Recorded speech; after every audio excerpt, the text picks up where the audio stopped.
You make your money when you buy, not when you sell. That was an exact quote that my real estate investing mentor taught me about 10 years ago when him and his wife were building their empire of rental properties in Tampa. And it's something that always stuck with me. And it definitely applies to sports cards as well. And so if you're a new sports card investor or collector, a couple of the most common questions you have are what cards to buy and where should I buy them? And I go over that in other videos. But something that's not talked about very much is how much should I pay for a card? And that's really important because you could pick the right player, the right card, but if you overpay, you could still end up losing money.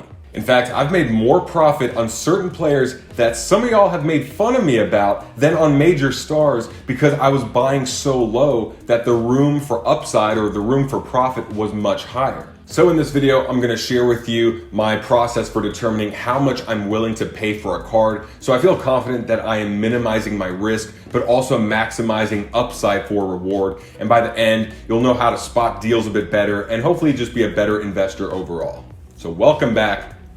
Now let's get to work. A few things before we dive in. Number one, I am a Dave Ramsey certified finance coach, so I love talking about money management and budgeting. But more importantly, I'm also half Jewish, which means I love a good deal, and my biggest nightmare in life is overpaying and getting ripped off. I remember going to Whole Foods in New York a few years ago and trying out their hot bar and spending $41 on a boxed lunch that was mostly rice and corn. I mean, not to get off track, but how can Whole Foods charge $9 a pound for corn on the cob?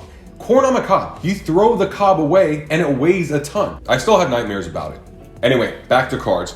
And the most important thing is that you develop your own set of guidelines or parameters for paying for a card so you don't wind up like those speculators in August that literally just bought cards at the highest price because they assumed it would continue to go up. That is perhaps the only wrong way to go about it. The first factor I've got to consider is that I have to be okay if the card goes down to zero. Now, when I say okay, I mean I would be really pissed off, really upset, but I would not be leveraged to the point where I need to move out of my apartment and join the other half of LA under an overpass. At the end of the day, sports cards are a luxury. They're collectibles, they're art, they're something like that, but they do not cover a basic human need. You can't eat them and they make really crappy shelter. So if you are risking your basic needs for these sports cards, then you are over leveraging yourself and I urge you to stop. Also, if you're buying a card for your personal collection, there are no real rules. Pay whatever you'd like, but it's always nicer to get a good deal because then you have more money to spend on other cards. Now that I got that out of the way, the number one question I ask myself is, what is the best value right now? And what that simply means is I'm looking for the steepest discount that provides a combination of the biggest return, the quickest return, and the highest odds of that return actually happening.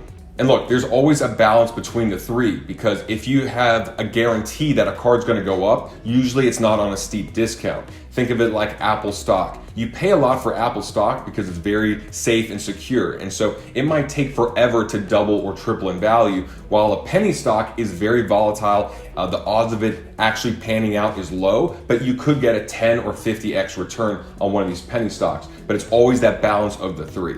The only way I know of to get an idea as to what is on sale is to compare and contrast prior sales. You can do this for free on sites like eBay where they show prior sales. PWCC has a free tool. There's also 130point.com. And then you can go on platforms like CompC and StarStock where they actually show you where the sales have been going the last couple months. And you can also pay for tools that show you even more data like Market Movers or Card Ladder. When I look at the charts, what I'm really looking for is the sweet spot. And the sweet spot to me is when card prices have plummeted because that player got injured or they got forgotten about, they got released, they've been slumping.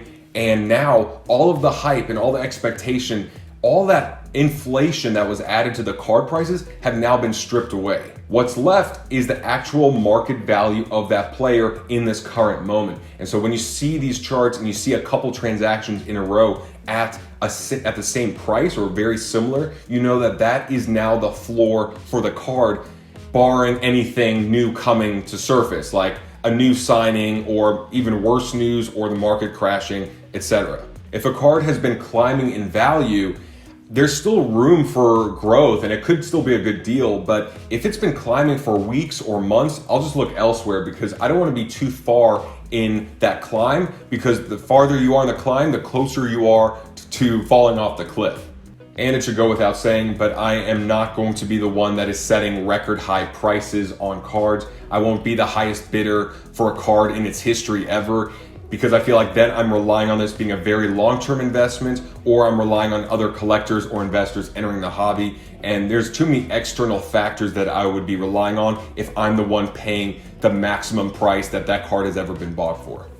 If you think back to August, all those speculators were playing that game of, I'll pay the record high price because it can continue to climb, versus, hey, hold on a second, the higher it climbs, the steeper it can fall, and now a lot of those cards are worth a half or a third of the price that they paid. That's why over summer, I was buying all of these cheap cards on Beckett, and I wouldn't really touch these higher end cards because I didn't have any reference points. I didn't know what a floor was for the card or what the ceiling was, because everything just kept going up and up and up. So at any point, you knew it could end.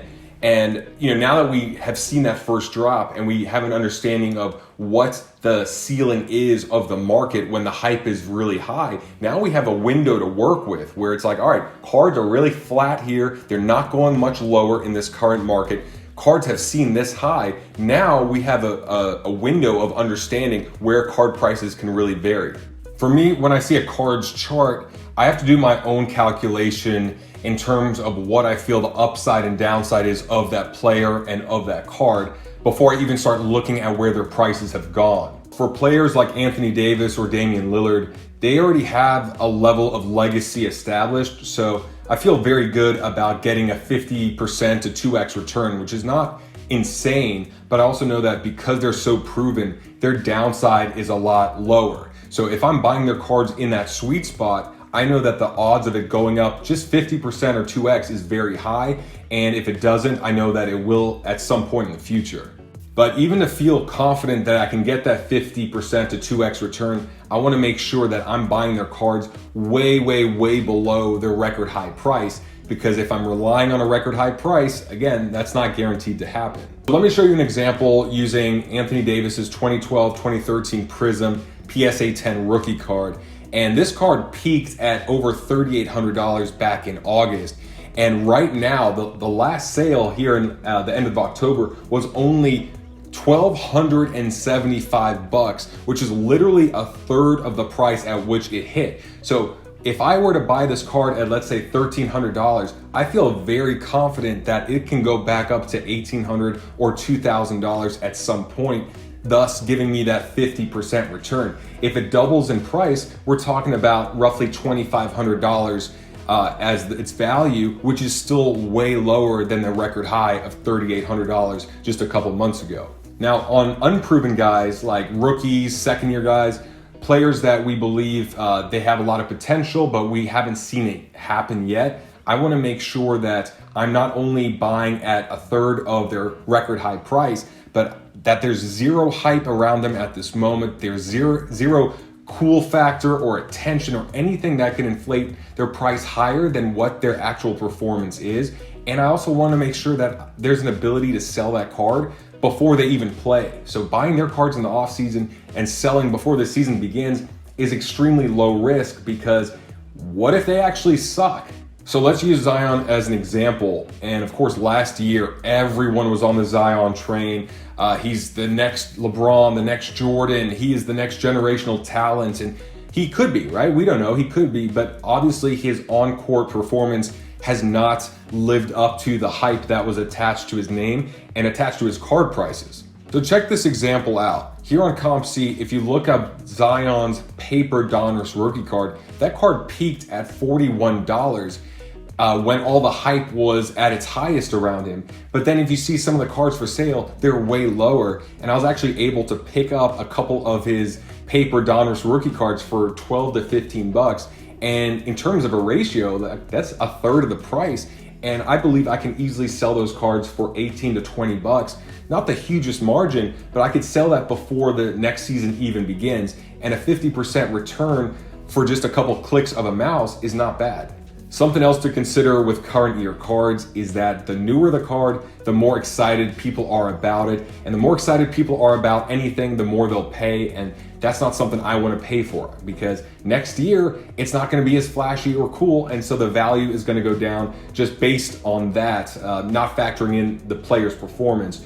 So I'm usually looking at older cards just because I have a better sense of what the cards are actually worth without all of this hype and emotion around it. In terms of grading, remember that if you go on eBay or one of these websites to buy a PSA 9 or PSA 10 of a Zion card, a lot of times there's way more of those cards back at PSA that have not yet hit the open market. So if it says a pop report of 300, just know that it might be 300 today and 400 next month and 1,000 in 3 months' time. So pricing new cards, I just gotta be way more conservative because I need all the numbers to be presented. And with current year cards, there are too many boxes being opened, too many cards entering the market, too many cards coming back from SGC, BGS, PSA to really have a thorough understanding of what the value will be next year of this current year card. What about putting in offers? Should I put in low offers? What's an amount that I